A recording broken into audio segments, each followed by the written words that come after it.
You're embarrassing to be around. Get out, you loser. Olivia had always been harsh since we got married, but this time she went too far. I clenched my fists in frustration. You can't say things like that. I'm not a loser. Then my son, David, spoke with a look of disdain. I've never acknowledged you as my dad. You're a disgrace to this family. It was a shocking statement. I packed my things into a small suitcase and prepared to leave the house. Just then, my daughter, Emily, rushed out from the hallway. Dad, I'm coming with you. I don't like Mom at all. A warm feeling welled up inside me, and I took Emily's hand. Mom called me a loser, but actually, I make $30 million a year. Emily seemed to think it was a joke and laughed brightly. So, Emily and I took a train and arrived at a luxury residential area. As Emily looked around in confusion, we stopped in front of an especially large mansion. My name is Benjamin. I'm a 52-year-old caregiver. I've been working in this job for almost 10 years now. Being a caregiver is tough, but it's a rewarding job. I truly believe that switching to this career was the right decision. I used to work as an accountant at a small firm. The company was a real grind, and I was working late at night every day. Just as I started questioning if this was the life I wanted, my mother, who lived alone in the countryside, fell ill. She needed a wheelchair and required constant care. Having lost my father when I was young, my mother was my only family. I left my own family behind and moved back to my hometown to care for her. I've never regretted quitting my job. I had heard that finding a new job would be tough after leaving the workforce for caregiving. But I was determined to cherish my last days with my mother. The reality of caregiving is far from easy. Helping with the bathroom and baths, cooking soft meals, assisting with eating, each day was consumed by these tasks. She wouldn't sleep well at night, leaving me sleep deprived. Watching my mother regress to a childlike state was heartbreaking. If this were child rearing, the child would grow and become more capable. But with elderly care, no matter how much care you provide, their abilities diminish, and the hardship increases. Had I tried to handle it all alone, I might have despaired at life. What saved me was a nearby care facility. I used every service they offered, like day service, short stays, and home visits. The caregivers treated my mother so well, and I can't express how much they saved us. After my mother passed away, I was hit with a devastating sense of emptiness. Seeing my state, Emma, my mother's care manager, made a suggestion. Benjamin, why don't you consider working in caregiving? People like you are needed in this field. Could I really help? I know caregiving needs more hands. If I can help other families like mine, I'd love to do it. So, I returned home from the countryside and started working as a caregiver. The only ones who never understood caregiving were my family. I married Olivia 10 years ago. At that time, I was still an office worker, making good money with all the overtime. We met at a matchmaking party for people in their 40s. Olivia had been married before, and her son, David, was 10 at the time. I had always been single and had a strong desire for a family. Olivia often tearfully recounted how she had struggled as a single mother since David was born. Unable to secure a permanent position at work, she bounced from one temporary job to another, struggling to make ends meet. She was a bit chubby, but that added to her charm. She had a warm smile that seemed to embrace everything. Benjamin, you always wear such worn-out clothes. Why don't we go shopping together sometime? I'll help you pick out some outfits. That sounds great. I don't often buy new clothes because I feel like I can still wear the ones I have. At the time, I thought Olivia was just making an excuse for us to go on a date. We met at the station and went around various clothing stores, buying clothes and accessories. I looked pretty stylish by the end of it, but I also ended up spending a lot. She even took me to a fancy hair salon where I had my hair cut, permed and dyed. When they said, all done, my hair in the mirror showed no noticeable changes, making me wonder what, if anything, had been effective. I later found out that the salon owner was a friend of Olivia's. She took me there to help support the business. Looking back, I might have been a bit desperate. As things with Olivia got better, I thought this might be my only chance in life. They say love makes you less rational, and that's exactly what happened. Olivia seemed more beautiful than ever. David was a cheeky kid even back then, but I saw it as youthful energy. However, he never showed me any respect. Still, I thought things would change once we became a family, so I proposed to Olivia, and we got married. My mother, who was healthy at the time, was overjoyed that I finally got married. But Olivia, who had always liked flashy things, started spending money recklessly and eventually quit her job without consulting me.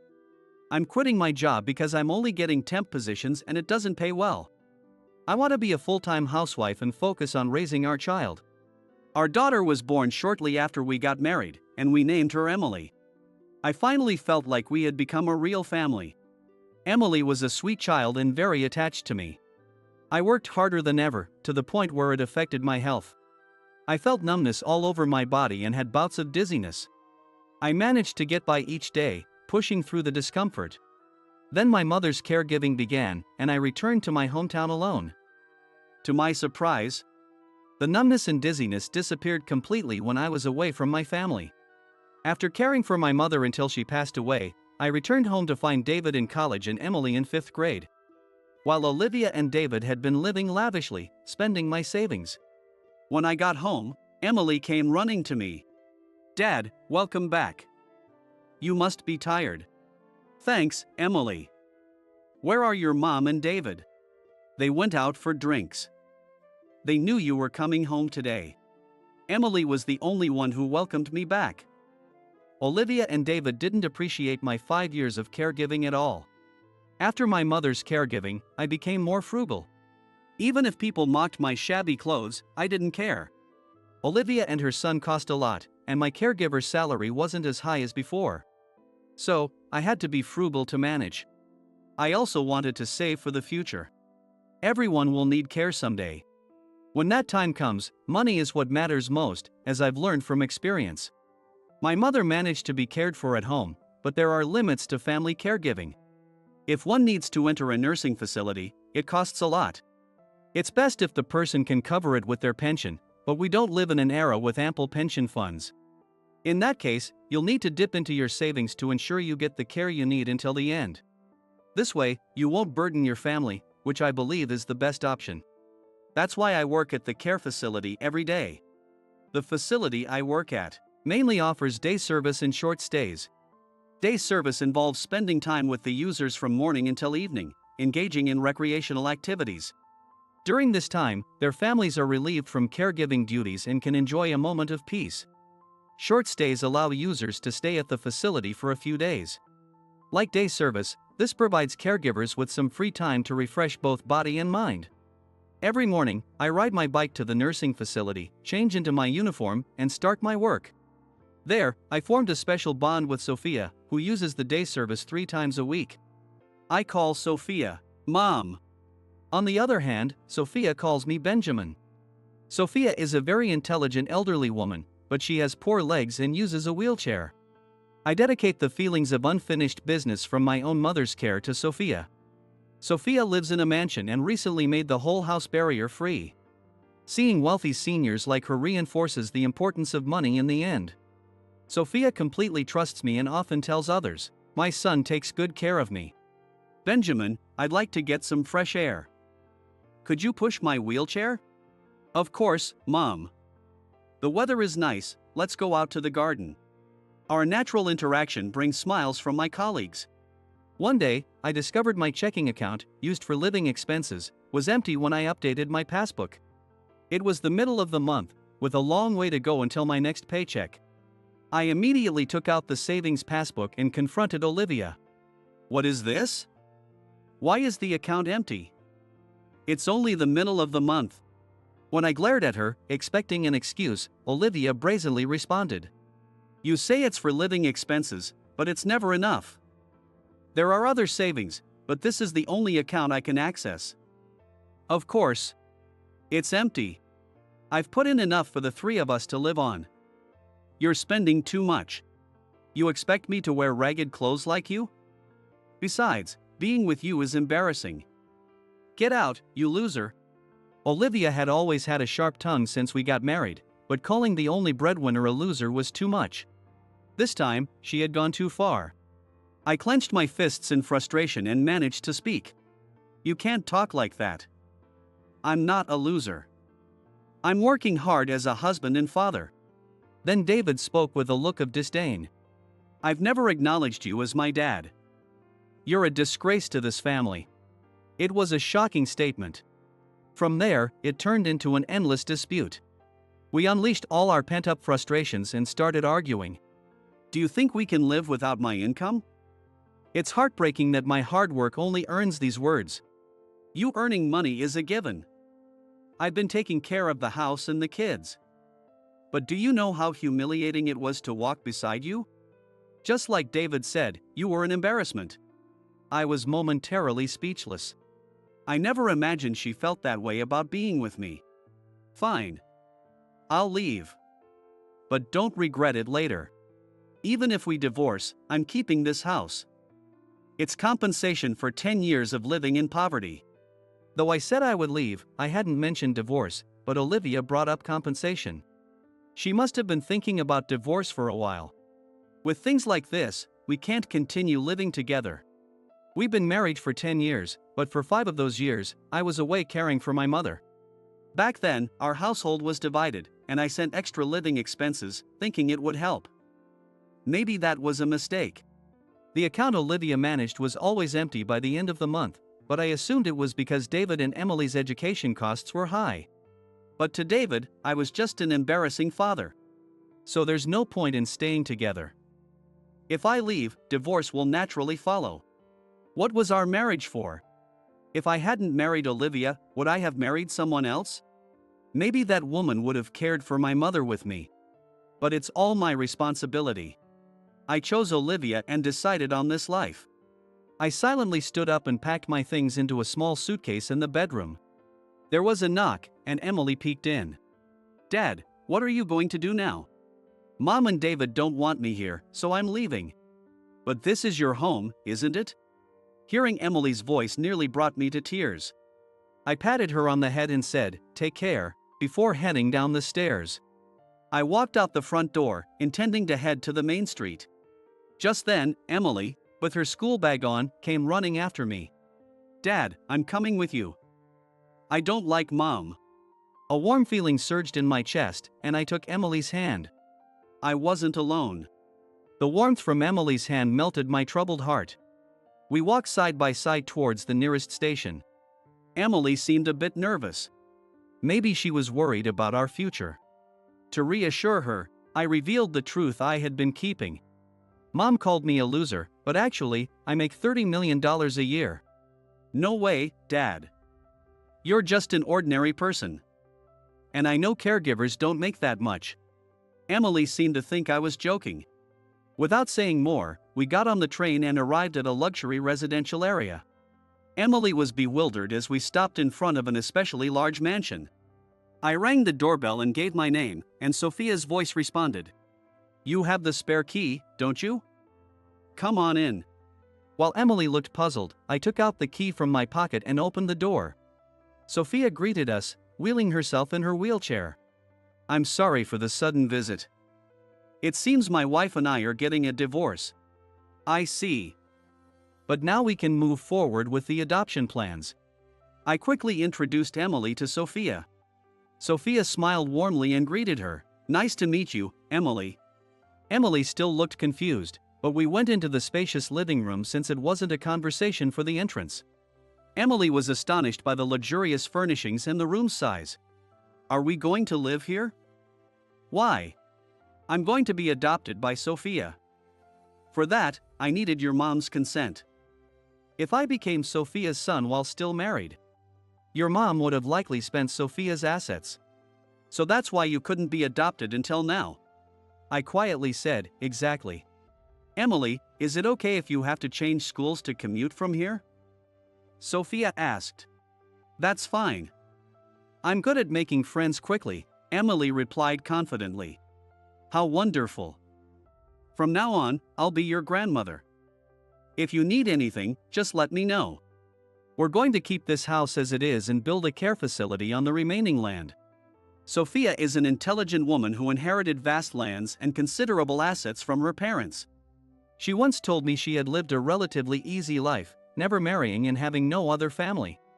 As she approached the end of her life, She thought about what she could do and came up with the idea of turning her home into a care facility. Since it would be difficult to do alone, she first talked to me about it. I won't always be as healthy as I am now. Having a facility at home would be very reassuring. Benjamin, would you help me with my dream? Sophia had already spoken with contractors and planned to build facilities on her other properties, ultimately creating a significant social welfare corporation. This corporation is the one with an annual revenue of $30 million, and Sophia has entrusted me with full authority. I took action immediately. First, I stopped all bank transactions and changed my card numbers to cut ties with Olivia. The next day, Olivia called me multiple times. I can't withdraw any money. What are we supposed to do about living expenses? Now that you've cut ties with the loser, you should be able to live more luxuriously. I want a divorce. Emily wants to stay with me.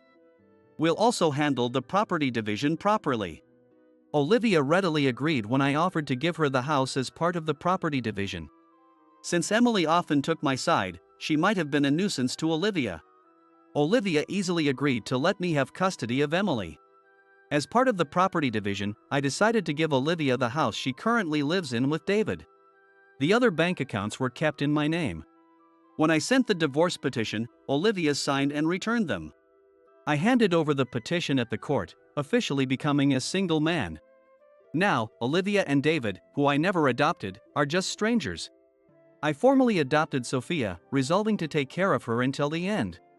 Care facilities will be more necessary in the future. Someday, I will go from caregiver to care receiver too.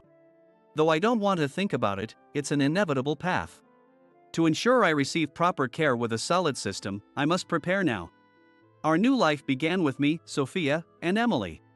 Emily got to use a room on the second floor of the spacious mansion. Sophia had already arranged for a luxurious carpet, lovely colored curtains, a beautiful bed, and an expensive study desk. It feels like a dream. When I decided to come with you, I thought we'd end up in a tiny, bathless apartment. But now I feel like the main character of a storybook. Knowing Emily followed me with such resolve deepened my affection for her. Emily called Sophia grandma and helped her with various things. Sophia, moved by Emily's kindness, often shed tears of joy. I chose a life without marriage, thinking I'd never have grandchildren, but having such a lovely granddaughter now is the greatest happiness. I'm happy to have a grandma too. I never lived with my grandma, so I couldn't do anything for her. But now I can be kind to my new grandma. Seeing me involved in caregiving, Emily decided she wanted to follow the same path. While it was a joyous thought, knowing the hardships of the caregiving field, I also worried about her future. So, I always talked openly about both the good and bad sides of caregiving. In reality, the job is physically demanding and pays less compared to other professions. Many people mistake caregiving for volunteer or service work and treat caregivers disrespectfully. I'm glad you want to be a caregiver. But remember, it's not always a job where you're appreciated. There's night work, and the pay is low. Make sure you know the good and the bad before deciding. Honestly, I hesitate to rely on Emily for my care. The 5 years of caring for my mother left a lasting impression. Ideally, I'd like to stay healthy and pass away without needing care, but who knows what lies ahead. I plan to extend my healthy years by paying attention to my diet and exercising regularly. Once we settled into our new life, Olivia tried to contact us again. Apparently, she was struggling financially after the divorce. Meanwhile, I had become Sophia's adopted son and stood to inherit her substantial wealth. Isn't it unfair? You never told me about someone like Sophia. If I'd known, I wouldn't have agreed to the divorce. I figured you'd try to get your hands on Sophia's money, which is why I insisted on the divorce. I'm sorry I called you a loser. Can't we live together again? I'll change and be good to you. The idea of Olivia being good to me seemed like a joke. I decided to decline politely. Sorry, but I'm not interested. You should focus on finding someone new now that you're free. I'm asking you despite the shame because there's no one else like you. Didn't David say I was an embarrassment? To avoid more shame, let's end these calls too.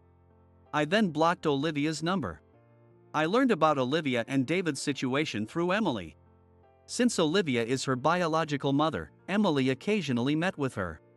From what I heard, both Olivia and David were in dire straits. Olivia had spent all her savings and decided to sell the house I'd given her to make ends meet.